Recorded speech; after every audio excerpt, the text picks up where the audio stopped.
Good evening.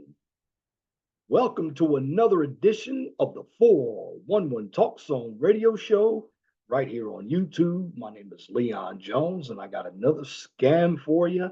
And this comes from a show that I've been watching, and it came on for 4 years between 2008 and 2012. Took place in New York, New Jersey, Philadelphia, and Detroit. And it's a show called Parking Wars. Now, when I hear any type of impounding or parking ticket, I look at the cities. And what I believe the cities are trying to do, yes, I'm not saying they're not trying to make it safe, but they are trying to add money to the till. Because on the Parking Wars show, there were tickets $3, $4, $5, $600. Now, don't get me wrong, you had a number of individuals who should have paid their tickets. But I do believe there's fraud. Again, I'm really going down and checking out this American dream, which, for the most part, it looks like an American scheme because it's the people who are your elitists. They're running everything. That's going to be on another video. But parking tickets. I've gotten parking tickets before. Parking tickets are no fun. Are signs marked correctly? No, not all the time. Should you read the signs? Absolutely. Do some people utilize their common sense? They don't. So let's check this first article out from my home city of Indianapolis, Indiana. And what this article is stating is that the Better Business Bureau is sending out a warning about a latest version of parking ticket scam that involves creative crooks using handheld technology. Now, when they write tickets out, they don't do the old fashioned way of writing tickets when they actually put their John Hancock and they put their chicken scratch on the tickets, put it in a little envelope and leave it on your car. No, they're running around right now. It looks like an inventory machine that you would see or an adding machine that you would see when it's used for inventory taken at a grocery store. Now, according to the Better Business Bureau, scammers are using handheld printers to create realistic looking parking tickets before leaving them on car windshields. So places like Santa Cruz, California, and Jefferson City, Missouri have seen these cases. Now, in the Santa Cruz case, a 19-year-old scammer was able to use a handheld printer to create tickets that included the make, model, and license plate of the vehicle, along with the date, time, and location of the vehicle. Now, in the case, fake tickets, including a QR code. Now, if you're not familiar what a QR code is, looks like a square. And what you can do with a QR code, if you want to get a link, you can take a picture of that QR code with your phone. And there's the link or website. Now, again, with this case, fake tickets that were printed included a QR code that sent victims to a fake website to make payments. Now, what was wrong with that? Well, when you go to a fake website, what are you doing? You're giving up your information. Now, here's what happened during that scam. Once they got to the website, made payments, those payments were actually going directly to the scammer. Other versions of the scam involve asking a victim for payment through PayPal or a non-government website. Now, paying fake tickets not only costs you money, but can also cost you your personal information. So making the payment often requires providing your name, address, phone number, and sometimes your banking information. While the tickets may look real, even including official looking logos, the Better Business Bureau says you should compare the payment website on the ticket to the city's official webpage for paying such fines. Now, those government agency websites typically end in .gov. So that means you need to watch your domain name. If it's anything other than a .gov, then you need to check it out. And paying an official citation shouldn't require so much information. Again, the government websites, I want you to hear me and hear me clearly, typically end in .gov. If it's a government website and you see something else, it's a fake website. And this is what you need to understand when it comes to the rules of cybersecurity. And again, paying an official citation should not require so much personal information. Now, here's a list that the Better Business Bureau came up with, and there are a list of steps that you need to take before paying a traffic ticket, especially if you know you had left time on your meter. Now, let me say something about these meters. Now, in a lot of your major cities today, the good old fashioned meters where you put the money in, they're virtually gone. Now, I can tell you how they work in Indianapolis and in Chicago. Yes, you can use cash. Now, to avoid getting a ticket, and listen closely, what you do, stick your credit card or cash in the meter. Now, if you're going to be there, let's say you're going to be at a place for 8 hours, then what you're going to do, you're going to put it in for the max. Now, the max might be 4 or 5 hours. And what you do, once you put in the max, you put in the parking space number. Make sure you put in the right parking space number, because if you don't, you're going to get a ticket. And on Parking Wars, and when I go to work every day, I see that that is happening. Now, to keep yourself from getting scammed, where you used to have meters, there are poles sticking up now. Now, each pole has an arrow and a number. Like you may see parking space 9630. Make sure you look at the direction the arrow is pointing. Why?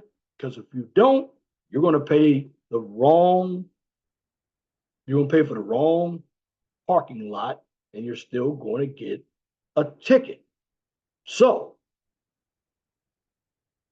after you pay for the max, because that's all you're going to get, is 4 or 5 hours, you have your parking lot number or your parking area number. And you got to be careful also when you go into some of these contractual parking lots as well, because it is a big racket, because the city doesn't own all these parking lots. So what goes on with these parking tickets is, well, if you have too many parking tickets, you're going to get a boot on your car. Now that, and if you try to dismantle the boot, well, in some cities it costs you $300, called a boot fee. That means you got to pay for the boot because you destroyed the property. Some, depending on when they tow their car, if you get a tow, they pick it up. You want them to put it back down, could be another $150 to $200. If it's in the impound lot, it could be $50 to $100 a day. You see where I'm getting? It's a big racket, and scammers can utilize that system to create a good income for themselves if you're not watching. Now, once you have paid for the 5 hours, again, let me get back. That's the max. When the 5 hours, and I know this is how it works in Indianapolis, when the 5 hours are almost up, they're going to send you a question. After you've given them your phone number, they're going to text it to you. Do you want to extend the time? If you put yes, they already have your credit card in there, and you just put in the extended time that you want, and you will not get a ticket. It used to be your time ran out, you had to go down, especially if you're in a 28 or 30-story building. Time ran out, you got to go all the way down there, put more change in the meter. And sometimes wasn't always helpful when you saw a 30, 40, 50, or $100 ticket on your car. Now, here's how you avoid the parking ticket scams. I'm also getting the parking garages, I mean, there's a lot of scams going on with that. But so you'll know from here on, this is how you avoid parking ticket scams. Know before you park. Now, where people get caught up are ones who don't know the city. So, this is what you need to do. Before visiting any new place, you must research available parking and local parking requirements. Tourists with out of state plates are often preferred targets for parking scams because they don't know the city. So, what tourists need to do is familiarize themselves with local parking laws. Now, I know during the eclipse, there was a lot of money made with parking, and the eclipse only lasted for 4 minutes here. So, you had farmers, they were probably charging 20, 30, $40 for people to park themselves. Now, people paid it because that's almost a once in a lifetime event. But the bottom line, if you think about it, you had individuals doing it, knowing that they can scam people out of money because individuals wanted good parking so they could see the eclipse take place. Now, if you get a ticket, you have to examine the citation carefully. And here's why. Scammers can create logos, and the logos are going to imitate the municipality or the city and city office names. But here's what you need to know. An imitation website is usually where the scam comes to light. So what you have to do is do an internet search for the city's official parking ticket websites and compare what you find to what's on the ticket. Now, keep in mind, and I'm going to say this again, government sites. And I'm going to add a couple of more bytes of information to the domain names. As I said, .gov, well, keep in mind that government sites should end in a .gov, a .us, or if you're in Canada, the Canadian designation is .ca. And if there is a payment page, it should always have a secure connection. Also, if you're writing checks, double check the name that the check is going to be written or made out to. And if the ticket allows for payment by check, take a closer look at the address the check should be sent and how it should be addressed. Now, I will tell you one thing about checks. Checks are good paper trail, and you can always stop payment on a check. Now, it might be $29 or $30. However, it's better to stop payment than letting that check go through because you're going to be out of money each way. But I would rather be out of money for stopping a check rather than that check going through to somebody else's pocket. So again, take a closer look at the address that you are writing and sending the check to and how it should be addressed. Checks should generally be made to a specific government organization, not a string of initials or person's names. Now, if it's a person's name, then you're writing a personal check. Now, when it comes to citations, pay traffic citations by credit card when possible. It will be easy to contest fraudulent charges if you discover you've been scammed down the road. Bear with me. We're going to get into some sound now. Let's go to some videos. I'm going to show you that these scams are taking place. Bear with me. All right, fair use. This is from town of Indy. Fair use.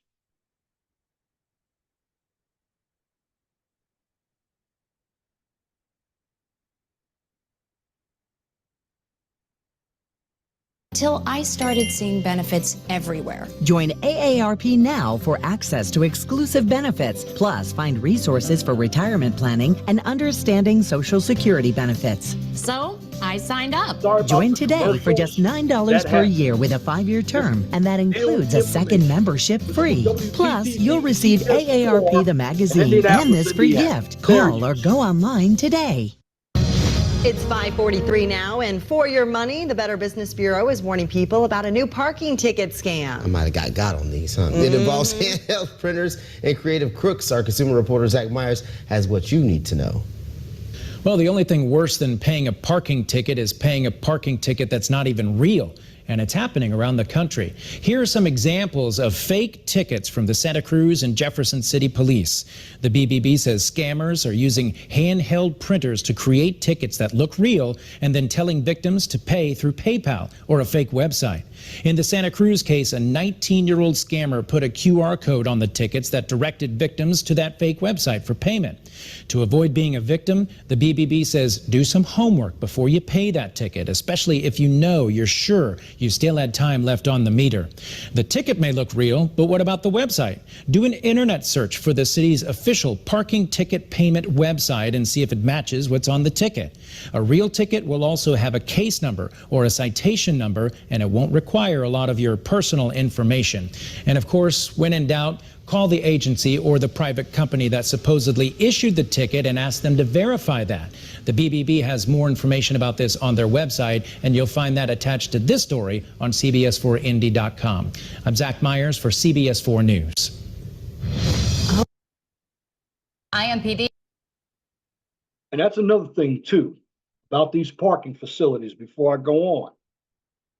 A number of these parking facilities, they're not all owned by the government. They're private. Like the one that I use in Indianapolis is called Denison Parking. They can write tickets for violators, and they have their own force out there. Some might call them rent-a-cops, but they can write tickets. And if you don't pay your ticket, the rules apply the same way for the private parking lots and your public parking lots. They can impound your car. And of course, it costs money to get your car out. I know, in Reading, Pennsylvania, it happened to me. Now, I'm going to show you another one. Some of this information might be the same, but you need to understand that this scam is real, and it could be you. Check it out. Fair use. Fair use.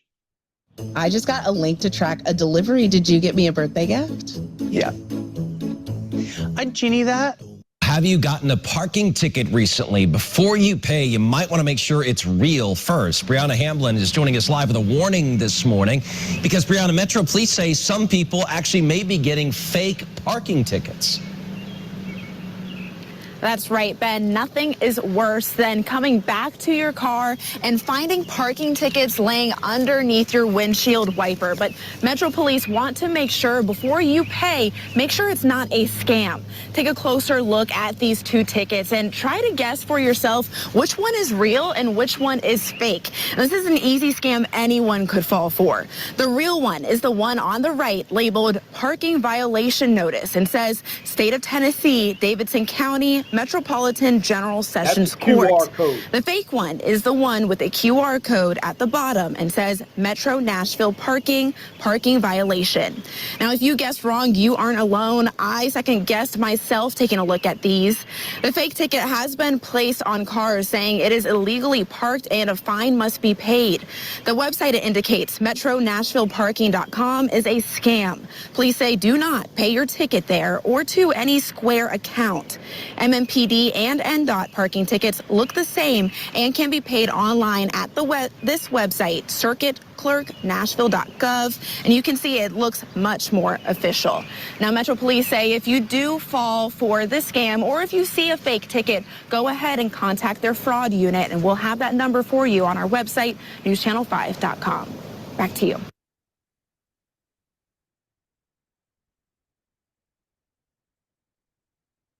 Here's another scam. Fair use. Toronto police are warning about a new scam where residents are being sent fake notices for parking violations. You're told to pay the ticket right away or you'll lose your license. But officials say it's part of a phishing scam. Here's Pat Foran and Consumer Alert. Pat. Thanks, Raheem and Michelle. Residents have been telling us about the fake parking ticket scam. You could also get a fake speeding ticket. They will come as a text on your phone, which is something the police don't do. I was happy I didn't fall into the trap. John Brooker of Toronto recently got a text message saying he had a parking ticket and that if he didn't pay it, his license would be revoked. They threatened that if I didn't do it, then my license would be taken away and all sorts of things, bad things would happen. Brooker clicked on the link in the text message, but grew suspicious when he was asked to provide his personal information. It went to another page which asked for a whole bunch of information, personal information and information about the car. Brooker didn't continue and deleted the text. Toronto police say they don't contact people using text messages. It's a classic fraud where it has a sense of urgency behind it. It has threats of suspension behind it. And that's not the way government works. It's not the way the Toronto police work. So they're absolutely fraud. Clicking on the link could give scammers access to your phone, and providing your information could lead to identity theft. There are variations of the parking ticket scam. You could also get a text saying you owe money for a speeding ticket or other traffic violation. The Toronto police, the traffic services, court services will not send text messages reminding people of overdue traffic violations. So delete it. Do not respond to it. Brooker is relieved he didn't get scammed and says he contacted CTV News to warn others. And another viewer told us she got a text from the 407 saying she owed money, but she doesn't even own a car. Anytime you get a strange text saying you owe funds, chances are it's a scam. On your side, I'm Pat Foran. If you have a consumer story idea, email us at alert@ctv.ca. Now, you notice that was in another country, and that was in Canada. Now, Canada has a socialist type government. Now, the scam there, now this goes above what I've already done on this video. You have speeding tickets, parking tickets. They're sending you text messages. Now, again, the government never sends text messages. Now, again, with these scams, and I'm just going to go ahead and call this video the Parking Wars scam, because in cities, if you are traveling to a new city, I'm going to tell you this right now. Now, I know some of you aren't going to listen, but you tourists out there, you are definitely the ones that they're targeting, because you don't know the city. And a number of you want to get out and you want to see the exhibits. You want to eat the food. Some of you are too lazy to park. So you're going to park in a place that's illegal, and you're going to get a parking ticket. Now, some of you aren't. The bottom line is that no matter where you park, you make sure that you park in a legal space. Because if you're out of state, and I've seen this on Parking Wars too, whether you're from New Jersey, Indiana, Maryland, Pennsylvania, Ohio, that's where things can get a little dicey because some people owe parking tickets from another state and their license got suspended. You check with your state laws. But this parking war scam, there's one thing that's common or two things that are common. And you can hook them up to all the scams that I've done.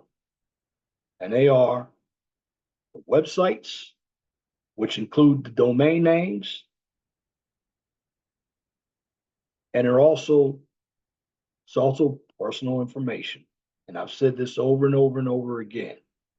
When you give out your personal information, that personal information is going to be sold to someone. This is why we get a lot of the scam calls. This is why sometimes you get somebody with a foreign accent. Now, I'm not knocking everybody with a foreign accent, but truth is truth. Some of them are looking to scam you. And these are the individuals that are going to take that information. When you get that ticket, they're going to run off with the money. And what you're going to do is you're going to have to fight it. And you're going to have to prove that that ticket is not yours. Again, I pointed it to you in a video. Know what a QR code is. Because what a QR code does, it takes you to a website. And make sure that the website is legitimate as well. Look at the domain name. Again, it could be, if it's private, then you need to see if it's .com. If it's government, it needs to be, if it's Canada, .ca. If it's the United States, .us. If it's education, it's .edu. And if it's private, it's always .com. Because scams happen everywhere. And unfortunately, it gives capitalism a negative name. It's because you have a lot of greedy people who want to take advantage of people who basically are doing everyday chores. And the way to fight back against these elitists out there is to make sure that you know all of the rules, even when you go out there parking. And I will say this, do not park in a handicapped parking space because depending on where you are, it could be $1, $2, or even $500. Money is tight and you don't want to throw it away to any municipality, let alone a municipality. You certainly don't want to throw it away to a scammer. So you can get it back from a municipality if you have your paperwork correct. But you can't get it back from a scammer. Because once you are hit by a scammer, that scammer, like magic, disappears, goes to the next victim. But in the meantime, make sure that the ticket is legitimate. There's a QR code on it. Check out the link to the website. But also, if you're going to go traveling, even if you're local, if you're going to go downtown, because a lot of these parking garages, impound, everything happens downtown. But make sure you know where to park. Because if you want to have a nice vacation, you want to have a nice outing at a restaurant, make sure you don't get scammed by giving money away to the wrong people. Heck, you don't even want to give it away to a municipality. And make sure your license and registration are up to date. And make sure if you've had prior parking tickets, pay those parking tickets. Make sure your registration is up to date. Because if you don't, you got to go to traffic court, you're going to be waiting a long time at the impound lot to get your car because they're all going to tow it. And if you have too many unpaid parking tickets, they're going to boot your car. So instead of going through the headache, make sure you have everything correct before you go to different cities. And that includes knowing where to park in these parking garages, because there's nothing out here that can't be scammed. And in the end, no one wants to be a victim of a scam.